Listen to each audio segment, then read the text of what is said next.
ഓം ശാന്തി. കുറേ ആളുകളുടെ ചോദ്യമാണ് നെഗറ്റീവ് എനർജി വീട്ടിൽ നിന്ന് ഒഴിവാക്കാൻ വേണ്ടി എന്താ ചെയ്യേണ്ടത്, എങ്ങനെ ഒഴിവാക്കണമെന്ന്. ഇതിൽ ഒന്നാമത്തെ കാര്യം എന്ന് പറയുന്നത്, ഈ നെഗറ്റീവ് എനർജി എന്ന് പറയുന്നത് രണ്ട് വിധത്തിലുണ്ട്. ഒന്ന്, വീട് പൂർണ്ണമായിട്ട് ശുദ്ധീകരിച്ചില്ല എങ്കിൽ, നിങ്ങൾ പുറത്തു പോയിട്ട് എത്ര തന്നെ പൈസ സമ്പാദിച്ചു കൊണ്ടുവന്നാലും ഇരിക്കുന്ന സ്ഥലം ക്ലീനല്ല, നീറ്റല്ല എങ്കിൽ സ്വാഭാവികമായിട്ടും അത് നെഗറ്റീവ് ഉണ്ടാക്കുക തന്നെ ചെയ്യും. ഒരു മുട്ട ചീഞ്ഞാൽ അതിന് നാറ്റുണ്ടാവുക എന്നുള്ളത് സ്വാഭാവികമല്ലേ. അഴുക്ക് കൂടി കിടക്കുമ്പോൾ, പൊടി ഉണ്ടാകുമ്പോൾ, ഇതൊക്കെ നമ്മുടെ വീടിൻ്റെ ഉള്ളിൽ എന്തായാലും നെഗറ്റീവ് എനർജി ഉണ്ടാക്കുക തന്നെ ചെയ്യും. അതിൽ യാതൊരു സംശയവുമില്ല. അതുകൊണ്ട് ഈവൻ ദോ നിങ്ങൾ ജോലിക്ക് പോകുന്ന ആൾക്കാരാണെങ്കിൽ ഒരാഴ്ചയിൽ 1 മണിക്കൂർ അല്ലെങ്കിൽ 2 മണിക്കൂർ സമയം വീട്ടിൽ അമ്മയും അച്ഛനും മക്കളും എല്ലാവരും കൂടിയിട്ട് നിങ്ങളുടെ വീട് വൃത്തിയാക്കുക എന്നുള്ളൊരു ആഘോഷമാക്കി മാറ്റൂ. വീട് എല്ലായിടത്തും പൊടിയെടുക്കാൻ, ജനലും വാതിലും എല്ലാ സാധനങ്ങളും വെച്ച മേശയുടെ അടിയിലോ കട്ടിലിൻ്റെ അടിയിലോ എവിടെയെങ്കിലുമൊക്കെ പൊടിയുണ്ടെങ്കിൽ എല്ലാം അടിച്ച് തുടച്ച് ക്ലീൻ ആക്കാൻ വേണ്ടിക്കൊണ്ട് അതൊരു ഉത്സവമാക്കി മാറ്റുക. അന്ന് എന്തെങ്കിലുമൊക്കെ ഒരു സ്പെഷ്യൽ ഐറ്റം നിങ്ങൾ ഉണ്ടാക്കുക, കഴിക്കുക. അങ്ങനെ ഒരു ദിവസത്തെ, ആഴ്ചയിൽ ഒരു 2 മണിക്കൂർ നിങ്ങളെല്ലാവരും ഒത്തുചേർന്ന് ആനന്ദിക്കുന്ന ഒരു ഉത്സവമാക്കിക്കൊണ്ട് ക്ലീനിങ് മാറ്റുകയാണെങ്കിൽ പോസിറ്റീവ് എനർജിയും നിറയും, വീട്ടിനുള്ളിൽ എല്ലാ നെഗറ്റീവ് എനർജി അവിടെ നിന്ന് പോവുകയും ചെയ്യും. ഇതാണ് ഫസ്റ്റ് സ്റ്റെപ്പ്. പോട്ടെ, നിങ്ങൾക്കെല്ലാം ആഴ്ചയിൽ 1 പ്രാവശ്യവും പറ്റില്ല എങ്കിൽ മാസത്തിൽ 1 പ്രാവശ്യമെങ്കിലും നിർബന്ധമായിട്ടും ഇത്തരത്തിൽ വീട് ക്ലീൻ ചെയ്തിട്ടുണ്ടായിരിക്കണം. അലമാരികളുടെ മേൽഭാഗത്ത്, അലമാരികളുടെ അടിഭാഗത്ത്, കട്ടിലിൻ്റെ അടിയിൽ, ബുക്ക് അട്ടി വെച്ച സ്ഥലത്ത്, നമ്മുടെ ഷോക്കേസുകളുടെ ഉള്ളിൽ മാറാലയും പൊടിയും വന്ന് കിടക്കുന്നുണ്ടെങ്കിൽ അത് ഒന്നാമത്തെ നെഗറ്റീവ് എനർജിയാണ്. അടുക്കളയിലെ സാധനങ്ങൾ പൂപ്പൽ വന്നിട്ടോ അല്ലെങ്കിൽ ചീഞ്ഞിട്ടോ കിടക്കുന്നുണ്ടെങ്കിൽ നെഗറ്റീവ് എനർജി തന്നെയാണ്. ഇതിനെയൊക്കെ ഇല്ലാണ്ടാക്കുക എന്നുള്ളത് നമ്മൾ ആദ്യം ചെയ്യേണ്ട കാര്യം. വീടും വീടിൻ്റെ പരിസരവും ശുചിയാക്കി വെക്കുക, വൃത്തിയാക്കി വെക്കുക, വെളിച്ചമുള്ളതാക്കി വെക്കുക. ഇതൊക്കെ തന്നെ നമ്മുടെ വീട്ടിലേക്ക് പോസിറ്റീവ് എനർജീനെ കൊണ്ടുവരാനും നെഗറ്റീവ് എനർജീനെ ഒഴിവാക്കാനും വേണ്ട കാര്യം. ഇനി രണ്ടാമത്തൊരു കാര്യം എന്താണെന്ന് വെച്ചാൽ, ഇത് സ്ഥൂലമായിരിക്കുന്ന രീതിയിൽ ഇത്തരത്തിലൊക്കെ നമ്മൾ ശ്രദ്ധിച്ചിട്ടും എന്തോ ഒരു അണീസിനെസ് നമുക്ക് ഫീൽ ചെയ്യുന്നു. പലപ്പോഴും നമുക്ക് എന്താ തോന്നുക, അകാരണമായിരിക്കുന്ന ക്ഷീണം, വേണ്ടാത്ത കാര്യങ്ങൾക്ക്, കൊച്ചു കൊച്ചു കാര്യങ്ങൾക്ക് പോലും വലിയ രീതിയിലുള്ളതായിട്ടുള്ള സംഘർഷങ്ങൾ ഉണ്ടാകുക. തമാശ പറയുമ്പോൾ പോലും ആരെങ്കിലും ഒരാളെ തമാശ പറഞ്ഞാൽ പെട്ടെന്ന് അവിടെ നിന്ന് അത് സീരിയസിലേക്ക് മാറുക. അന്തരീക്ഷം അകാരണമായിക്കൊണ്ട് സന്തോഷത്തിൽ നിന്ന് സന്താപത്തിലേക്ക് മാറുന്ന അവസ്ഥകൾ വീണ്ടും വീണ്ടും ആവർത്തിക്കപ്പെടുന്നുണ്ടെങ്കിൽ അവിടെ എന്തോ ഒരു നെഗറ്റീവ് എനർജിയുടെ പ്രഭാവമുണ്ട് എന്നർത്ഥം. അപ്പോൾ ഒന്നാമത്തെ കാര്യം ചെയ്യേണ്ടത്, നമ്മുടെ ഈശ്വരീയ വിശ്വവിദ്യാലയം പഠിപ്പിക്കുന്ന മെഡിറ്റേഷൻ. നിങ്ങൾക്കറിയാലോ, സൂര്യൻ വന്നു കഴിഞ്ഞാൽ അവിടെ ഇരുട്ടിൻ്റെ അംശം ഉണ്ടാവില്ല, പൂർണ്ണമായ വെളിച്ചം വരും. നമ്മുടെ വീട്ടിലേക്ക് ആ ജ്ഞാന സൂര്യനായ സർവശക്തനായ ഭഗവാനെ ആഹ്വാനം ചെയ്യുക. സന്ധ്യയ്ക്കും രാവിലെയും വീടിൻ്റെ ഉള്ളിൽ മെഡിറ്റേഷൻ ചെയ്യുക എന്നുള്ളത് നിങ്ങളുടെ വീടിൻ്റെ എനർജീനെ പവർഫുൾ ആൻഡ് പോസിറ്റീവ് ആക്കാൻ സഹായിക്കുന്ന ഘടകം. പ്രത്യേകിച്ച് എന്തെങ്കിലും ഡിസ്റ്റർബൻസ് ഫീൽ ചെയ്യുന്നെങ്കിൽ രാവിലെ ജ്ഞാനസൂര്യൻ്റെ കിരണങ്ങളെ, ഈശ്വരനെ ജ്ഞാനസൂര്യനായി വീട്ടിലേക്ക് വിളിക്കുക. ആ ജ്ഞാനസൂര്യൻ്റെ കിരണങ്ങൾ വീടിൻ്റെ ചുറ്റും ഒരു കവചമായി മാറുന്നു. ആ വെള്ളി വെളിച്ചം നിങ്ങളുടെ വീടിൻ്റെ ചുറ്റും, ഒന്നുകിൽ സ്വർണ്ണ വെളിച്ചം അല്ലെങ്കിൽ വെള്ളി വെളിച്ചം, വീട്ടിൽ മുഴുവൻ പ്രകാശപൂരിതമാക്കുന്നതായി സങ്കല്പിക്കുക. ഒരു കവചം പോലെ കാണുക. ഉച്ചയ്ക്ക് തീർച്ചയായിട്ടും സർവശക്തിവാന്റെ കിരണങ്ങളെ അത് വെള്ളി വെളിച്ചം പോലെ പ്രകാശപൂരിതമാക്കുന്നത് കാണുക. സന്ധ്യാസമയത്ത് ഈശ്വരൻ്റെ കിരണങ്ങളെ, സർവശക്തനായ ഭഗവാന്റെ കിരണങ്ങളെ ചുവന്ന പ്രകാശവലയമായി വീട് മുഴുവൻ നിറയുന്നതായി കാണുക. രാത്രിയാകുമ്പോൾ നിലാവിൻ്റെ നിറത്തിൽ വീട് മുഴുവൻ പ്രകാശപൂരിതമാകുന്ന ഭഗവാന്റെ കിരണങ്ങൾ കാണുക. ഈ 4 നേരത്ത് കാണുമ്പോൾ നമ്മുടെ മനസ്സും ഊർജ്ജസ്വലാവും, വീടിൻ്റെ ചുറ്റും ഒരു കവചം ഉണ്ടാവുകയും ചെയ്യും. ഇനിയും നിങ്ങൾക്ക് അവിടെ എന്തെങ്കിലും ഡിസ്റ്റർബൻസ് തോന്നുന്നെങ്കിൽ കുറച്ച് കാര്യങ്ങൾ, സ്ഥൂലമായി ചെയ്യേണ്ട കുറച്ച് കാര്യങ്ങളും ഞാൻ നിങ്ങൾക്ക് പറഞ്ഞു തരാം. സപ്പോസ് മെഡിറ്റേഷൻ പവർഫുൾ അല്ല എങ്കിൽ, നമ്മുടെ മനസ്സിൽ എന്തെങ്കിലും ഡിസ്റ്റർബൻസ് ഉണ്ടെങ്കിൽ അപ്പോൾ ചെയ്യേണ്ട കുറച്ച് വിധികൾ കൂടി ഞാൻ നിങ്ങൾക്കെന്ന് പറഞ്ഞു തരാൻ ആഗ്രഹിക്കുകയാണ്.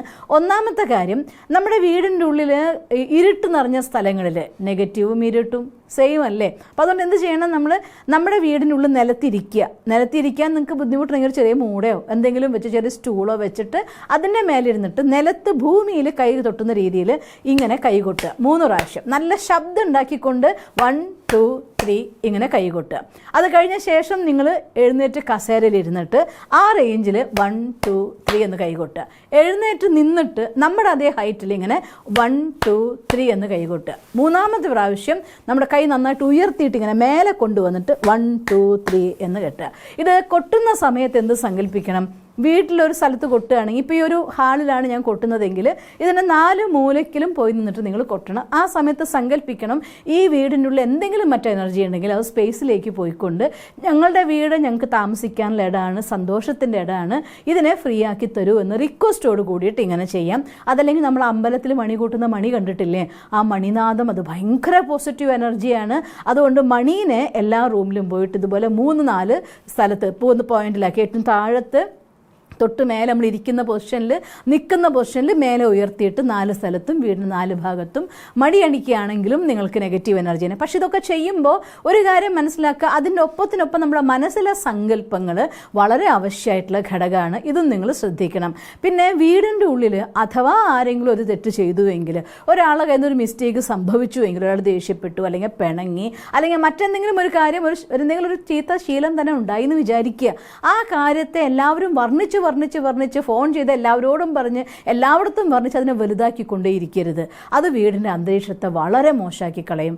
സപ്പോസ് ഒരാളുടെ കയ്യിൽ നിന്ന് തെറ്റ് പറ്റിയാൽ അത് അവരുടെ കയ്യിൽ നിന്ന് തെറ്റുപറ്റി, പക്ഷേ എൻ്റെ കുട്ടിയാണല്ലോ, അല്ലെങ്കിൽ എൻ്റെ മോനല്ലേ, എൻ്റെ മോളല്ലേ, അല്ലെങ്കിൽ എൻ്റെ സഹോദരനല്ലേ, സഹോദരിയല്ലേ, എൻ്റെ ആളോ എന്ന് സംഭവിക്കും. അത് എൻ്റെ തെറ്റ് എന്ന് വിചാരിച്ചുകൊണ്ട് അതിനില്ലാതാക്കാൻ വേണ്ടതായിരിക്കുന്ന എനർജി എന്താണോ, തോട്ട് എന്താണോ അത് ക്രിയേറ്റ് ചെയ്ത് അതിലൊരു പ്രത്യേകം ശ്രദ്ധ നിങ്ങൾ കൊടുക്കുകയാണെങ്കിൽ, അങ്ങനെ ഒരാളെ സംബന്ധിച്ചിടത്തോളം അവരും നല്ല ആളാണ്, അവർ നല്ല കുട്ടിയാണ്, അവൻ അങ്ങനെ ഒന്നും ചെയ്യില്ല, നല്ല മിടുക്കനാണ്, നന്നായിട്ട് പഠിക്കും, അല്ലെങ്കിൽ നന്നായി സംസാരിക്കും, നന്നായി പെരുമാറും, വേണ്ടാത്ത സാധനമൊന്നും ഉപയോഗിക്കില്ല. ഇങ്ങനെ എന്താണോ അവരുടെ സിറ്റുവേഷൻ, അതിൻ്റെ ഓപ്പോസിറ്റ് ആയിട്ടുള്ള ബെസ്റ്റ് പാർട്ട് എന്താണോ അത് അവനാണ് അല്ലെങ്കിൽ അവളാണ് എന്ന് പറഞ്ഞുകൊണ്ട് അവർക്ക് ആഹാരം കൊടുക്കുമ്പോൾ, വെള്ളം കൊടുക്കുമ്പോൾ നിരന്തരമായിട്ട് കൊടുക്കുകയും നമ്മൾ പരസ്പരം അവർക്ക് ആ വൈബ്രേഷൻ കൊടുക്കുകയും അവൻ നല്ല ാണ് എന്ന് നമ്മളോട് ആദ്യം പറയണം. വായ കൊണ്ടല്ല, ഹൃദയം കൊണ്ട് പറയണം. എന്നിട്ട് ആ എനർജി വീട്ടിനുള്ളിൽ നിറയ്ക്കുക. ഇനി അഥവാ എന്തെങ്കിലും ഒരു മിസ്റ്റേക്ക് സംഭവിച്ചുവെങ്കിൽ പരസ്പരം ക്ഷമിക്കാനുള്ള ഒരു മനസ്സ് കാണിക്കുക. ആഹാരത്തിൽ എന്തെങ്കിലും കുറവ് വന്നുവെങ്കിൽ അത് എന്നും ഒരുപോലെ കുക്ക് ചെയ്യുമ്പോൾ ഉണ്ടായിക്കൊള്ളുന്നില്ലല്ലോ, എന്നും സാരമില്ല, ഇത് നമുക്ക് എന്നും ടേസ്റ്റിൽ കഴിക്കുന്നതല്ലേ, നമുക്ക് ഇങ്ങനെ കഴിക്കാം. ഇങ്ങനെ എല്ലാത്തിലും ഒരു അഡ്ജസ്റ്റിംഗ് മൈൻഡ് മെൻറ്റാലിറ്റി ആ താമസിക്കുന്ന ആളുകൾക്കിടയിൽ ഉണ്ട് എങ്കിൽ ആ വീടിനുള്ള സംഘർഷം കുറയും. സംഘർഷം കുറയുമെങ്കിൽ നെഗറ്റീവ് എനർജിക്ക് അവിടെ വരാനേ സാധ്യമല്ല. സ്നേഹത്തിൻ്റെ വൈബ്രേഷനുള്ളിൽ ഒരു നെഗറ്റീവ് എനർജിക്ക് നിൽക്കാൻ പറ്റില്ല. സന്തോഷത്തിൻ്റെ എനർജി എന്ന് പറയുന്നത് പോസിറ്റീവ് എനർജിയാണ്. അത് പ്രകാശം പരത്തിക്കൊണ്ടേയിരിക്കും. അവിടേക്ക് നെഗറ്റീവിന് കയറി വന്നാൽ പോലും നിൽക്കാൻ സാധ്യമല്ല, അത് ഓടിപ്പോയിക്കോളും. വെളിച്ചം ഇരുട്ടിന് സാധ്യമല്ല എന്ന് പറഞ്ഞ പോലെ പോസിറ്റീവ് എനർജികൾ നെഗറ്റീവ് എനർജിക്ക് ആവില്ല. നിങ്ങൾ സ്വയം നിങ്ങളുടെ ഊർജ്ജ മണ്ഡലത്തെ പവർഫുൾ ആക്കുക, നമ്മുടെ വീടിൻ്റെ ഊർജ്ജ മണ്ഡലത്തെ പവർഫുൾ ആക്കുക. പിന്നെ സന്ധ്യാസമയത്ത് ഇനി അങ്ങനെ എന്തെങ്കിലും സ്പെഷ്യലായിട്ട് നിങ്ങൾക്ക് തോന്നുന്നുണ്ട് എങ്കിൽ മാത്രം നിങ്ങൾ സന്ധ്യയ്ക്ക് നമ്മൾ വീട്ടിലൊക്കെ പുകയ്ക്കില്ലേ, കുന്തിരിക്കം പുകയ്ക്കുക, അല്ലെങ്കിൽ സാമ്പ്രാണി പുകയ്ക്കുക, അഷ്ടഗന്ധം പുകയ്ക്കുക, ചന്ദനത്തിരി കൊളുത്തി വയ്ക്കുക. അങ്ങനെ പുകയ്ക്കുന്ന കൂട്ടത്തിൽ ചെറിയ ചാണകം ഉണ്ടല്ലോ, നമ്മൾ ചെടിക്കിടാൻ വേണ്ടി ഉണക്ക ചാണകം വാങ്ങില്ലേ, കുഞ്ഞു കുഞ്ഞു കഷ്ണമായിട്ട്, അങ്ങനത്തെ ഒരു കഷ്ണം ആ പുകയ്ക്കുന്നതിലിട്ടിട്ട് വീടിൻ്റെ എല്ലാ ഭാഗത്തും ആ ഒരു പുക കൊടുക്കുക. അങ്ങനെ ചെയ്യുന്ന സമയത്ത് ആ ഒരു നെഗറ്റീവ് എനർജിയുടെ എന്തെങ്കിലും പ്രസൻസ് ഉണ്ടെങ്കിൽ അവിടെ നിന്ന് പോകും. പക്ഷേ ഇങ്ങനെ പുകയ്ക്കുക അല്ലെങ്കിൽ നമ്മൾ ശബ്ദം ഉണ്ടാക്കി നെഗറ്റീവിന് ഒഴിവാക്കാൻ വേണ്ടിക്കൊണ്ട് പ്രത്യേകിച്ച് എന്തെങ്കിലും ഒരു കർമ്മം ചെയ്യുകയാണെങ്കിൽ ആ സമയത്ത് നിങ്ങളുടെ വീടിൻ്റെ ജനലും വാതിലൊക്കെ ഒന്ന് തുറന്നിട്ടിട്ട് സന്ധ്യാസമയത്ത് ആ പുക വീടിൻ്റെ ഉള്ളിൽ നിറഞ്ഞു കഴിയുമ്പോൾ വീണ്ടും നിങ്ങൾ വാതിലും ജനലൊക്കെ അടച്ചോളൂ. കൊതു കയറാതിരിക്കാൻ സേഫ് ആക്കുന്നതൊക്കെ നല്ലതാണ്. പക്ഷേ ഇങ്ങനെ ഒന്ന് തോന്നുന്നുണ്ടെങ്കിൽ ഈ രീതിയിൽ ചെയ്യണം. പ്രത്യേകിച്ച് നമ്മൾ പുകയ്ക്കുന്നുണ്ടെങ്കിൽ കട്ടിലിൻ്റെ അടിയിൽ, അല്ലെങ്കിൽ നമ്മുടെ വീട്ടിലൊരു മേശയുണ്ട് അതിൽ കവറിട്ടിരിക്കുകയാണ്, അതിൻ്റെ അടിയിൽ കുറച്ച് സ്പേസ് ഉണ്ടെങ്കിൽ അവിടേക്ക്, അങ്ങനെയുള്ള സ്ഥലത്തേക്കൊക്കെ ആ പുക ആക്കിക്കൊണ്ട്. പക്ഷേ അപ്പോഴെല്ലാം ഒരു കാര്യം മനസ്സിലാക്കുക, ഈ സാധനത്തിനൊപ്പം നമ്മുടെ മനസ്സാണ് പ്രാധാന്യം. മനസ്സിലെ സങ്കല്പത്തിൽ എന്ത് എനർജി ആണെങ്കിൽ അതൊക്കെ പുറത്തേക്ക് പോയി എൻ്റെ വീട് ഇപ്പോൾ സേഫായി സുരക്ഷിതമായി, ഇവിടെ പോസിറ്റീവ് എനർജി മാത്രമേ ഉള്ളൂ, അവരോട് പോകാൻ റിക്വസ്റ്റ് ചെയ്യുക, പോസിറ്റീവ് എനർജി നടന്ന് സങ്കല്പിക്കുക. ഇങ്ങനെ ചെയ്യുകയാണെങ്കിൽ നിങ്ങളുടെ വീടിൻ്റെ ഉള്ളിൽ നിന്ന് നെഗറ്റീവ് എനർജിനെ ഇല്ലാതാക്കാൻ നിങ്ങൾക്ക് സാധിക്കും. അങ്ങനെ സാധിക്കട്ടെ എന്ന് ഞാൻ സർവശക്തനായ ഭഗവാനോട് പ്രാർത്ഥിക്കുന്നു.